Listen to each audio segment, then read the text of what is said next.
أعوذ بالله من الشيطان الرجيم الذين طغوا في البلاد فأكثروا فيها الفساد فصب عليهم ربك سوط عذاب إن ربك لبالمرصاد۔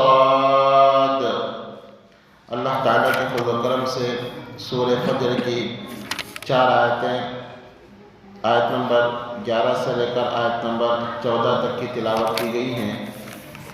پچھلی آیتوں میں اللہ تعالیٰ نے 3 قوموں کا ذکر کیا، قوم عاد کا، قوم سمود کا اور قوم فرعون کا۔ ان 3 قوموں کا ذکر کر کے اللہ نے فرمایا الذین طغوا فی البلاد، ان لوگوں نے سرکشی کی تھی۔ طغوا طغیانی سے ہے، اور طغیانی کے معنی حد سے بڑھ جانا۔ تو یہ لوگ حد سے بڑھ گئے تھے فی البلاد، اپنے اپنے شہروں میں، اپنے اپنے علاقوں میں یہ لوگ حد سے تجاوز کر گئے تھے۔ دریا میں طغیانی کا مطلب یہ ہے کہ پانی حد سے بڑھ جانا۔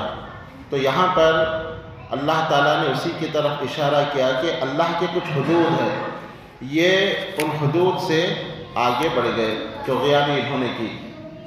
حد سے آگے بڑھنے کا مطلب کیا ہے؟ حد سے آگے بڑھنے کا مطلب یہ ہے کہ انہوں نے شرک کیا۔ عبادت اللہ کی کرنی چاہیے تھی اور وہ آگے بڑھ کر اللہ کی مخلوق کی عبادت کرنے لگے۔ اللہ نے ایک حد بتا دی کہ اللہ نے پیدا کیا تو عبادت اس کی کرنی ہے۔ جو اللہ کے حدود تھے وہ حدود کو پھلانگ گئے اور غیر اللہ کی عبادت کرنے لگے۔ یہ ہے طغیان۔ اور دوسری چیز انہوں نے تکذیب کی، نبی کی نافرمانی کی۔ نبی کی اطاعت کرنا چاہیے تھا لیکن نبیوں کی انہوں نے نافرمانی کی۔ اور تیسرے یہ کہ انہوں نے ظلم کیا لوگوں پر اور اسلام لانے والوں پر، یہ قوم ظلم کرنے لگی۔ تو اللہ نے اسی کی طرف اشارہ کیا کہ الذین طغوا فی البلاد، ان سبھی لوگوں نے شہروں میں فساد طغیانی بپا کر رکھی تھی اور سر کو اپنے اٹھا رکھا تھا۔ فَأَكْثَرُوا فِيهَا الْفَسَادَ، اور بہت زیادہ اس کے اندر فساد مچا رکھا تھا ان شہروں میں۔ فَأَكْثَرُوا، بہت زیادہ، فِيهَا، ان شہروں میں، فساد مچا رکھا تھا۔ تو پھر کیا ہوا؟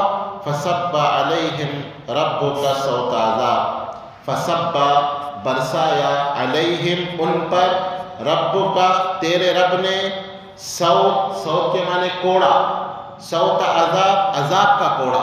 جب انہوں نے نافرمانی کی تو اللہ تعالیٰ نے ان پر عذاب کا کوڑا برسایا، ان کو ہلاک و برباد کر دیا۔ کیا ان کے اوپر عذاب آیا؟ اب جانتے ہیں قوم عاد کے اوپر ہوا کا عذاب آیا۔ جیسے دوسرے کہ اللہ نے فرمایا سخر علیہم 7 لیال و 8 ایام، کہ ان پر ہوا چلتی رہی 7 رات اور 8 دن تک۔ اور یہ ہوا بھی کیسی تھی؟ ہوا میں سردی تھی اور ہوا میں تیزی تھی۔ ہوا اٹھا کے ان کو زور سے پٹک دیتی تھی۔ اور پھر قوم سمود پہ کیا عذاب آیا؟ قوم سمود پہ چیخ کا عذاب آیا۔ جبرائیل علیہ السلام نے اس زور سے چیخا کہ ان کی چیخ کی آواز سن کے ان کے کلیجے ان کے منہ سے باہر نکل گئے۔ اور دوسرا عذاب زلزلے کا بھی آیا، زلزلہ، زمین ہلنے لگی اور یہ اس کے اندر پھنس گئے۔ اور فرعونیوں پہ کیا عذاب آیا؟ فرعونیوں پر پانی کا عذاب آیا اور پانی میں یہ ڈبو دیے گئے، فرعون اور فرعون کی قوم جو ایمان نہیں لائے تھے۔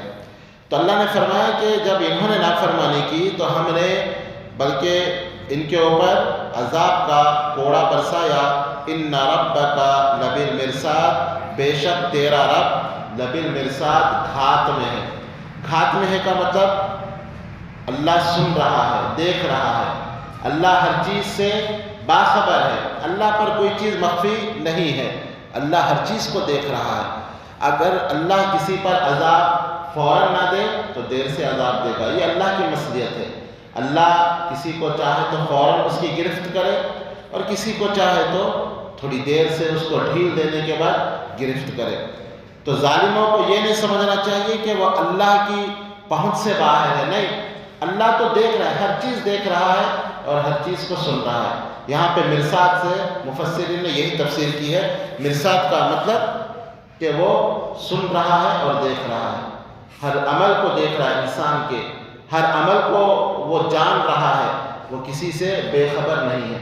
جب اللہ چاہے عذاب دے، اللہ کی پکڑ میں ڈھیل ہے، لیکن اللہ جب پکڑتا ہے تو اس کی پکڑ بڑی شدید ہے۔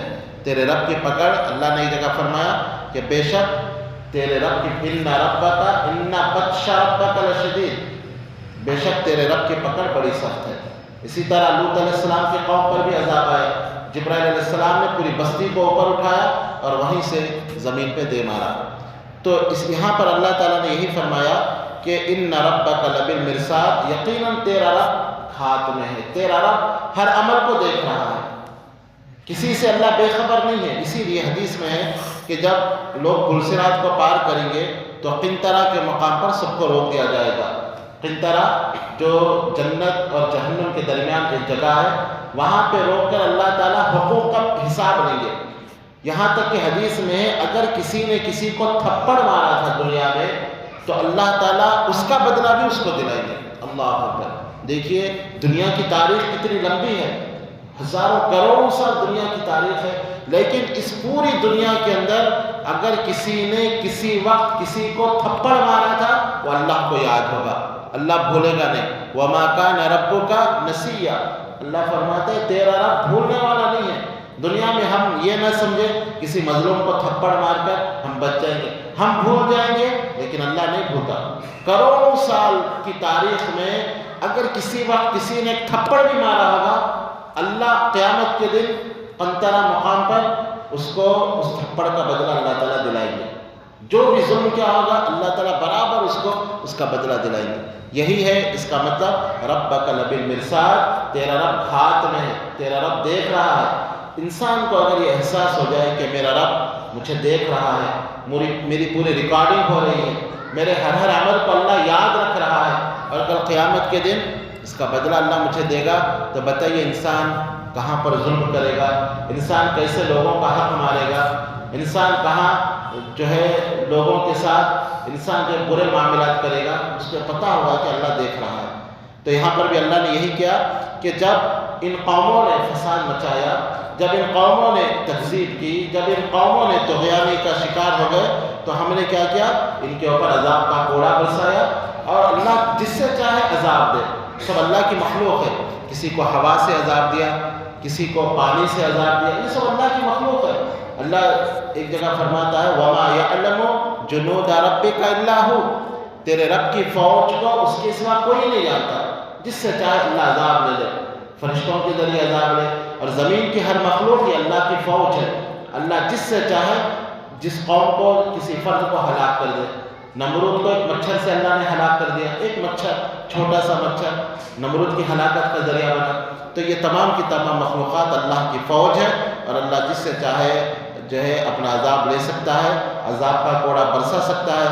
یہاں پر بھی وہی کہا گیا کہ جب اتنی بڑی بڑی قوموں نے اللہ کی نافرمانی کی تو اللہ تعالیٰ نے ان پر عذاب کا کوڑا برسایا، اور یقیناً تیرا رب ہاتھ میں ہے۔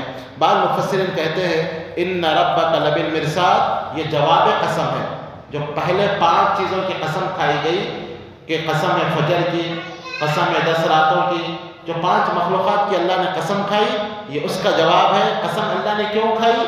کہ تیرا رب ہاتھ میں ہے۔ انسان تجھے ڈر جانا چاہیے، تیرا رب تیری ہر بات سن رہا ہے اور تیرے ہر عمل کو دیکھ رہا ہے۔ اللہ تعالیٰ سے دعا ہے کہ صحیح معنوں میں قرآن کو سمجھ لیں اور اس کے مطابق زندگی گزارنے کی توفیق عطا فرمائے۔ آمین یا رب العالمین، وآخر دعوانا الحمد للہ رب العالمین۔ سبحان اللہ وبحمدہ، سبحانک اللہم وبحمدک، واشہد ان لا الہ الا انت، استغفرک واتوب الیک۔